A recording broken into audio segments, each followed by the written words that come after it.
મહેસાણા શહેરમાં city bus સેવાને ગ્રહણ લાગ્યું છે। 4 માસ પૂર્વ બંધ થયેલી સિટી બસ સેવા હજુ આગામી સમયમાં શરૂ થાય તેવા હાલમાં કોઈ અણસાર દેખાતા નથી। ખાનગી એજન્સી પ્રતિ કિલોમીટર 37 રૂપિયા ચૂકવવા છતાં અનિયમિત સેવાને કારણે નગરપાલિકા દ્વારા સિટી બસ સેવા બંધ કરાઈ હતી। આ સેવા ફરી શરૂ કરવા બહાર પાડેલા ટેન્ડર બાદ માત્ર એક જ એજન્સીએ સિટી બસ સેવામાં રસ દાખવતા હજુ પણ મહેસાણા વાસીઓએ સિટી બસ સેવાનો લાભ મેળવવાની રાહ જોવી પડશે।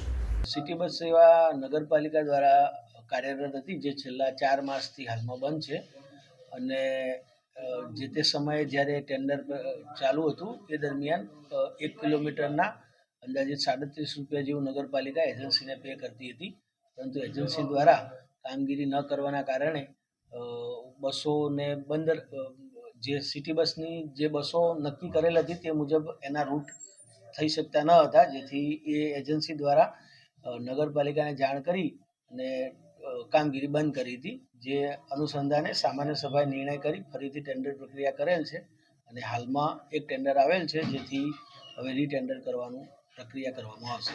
એટલે એક ટેન્ડર આવે તો સિટી બસ સેવા ચાલુ નથી થતી?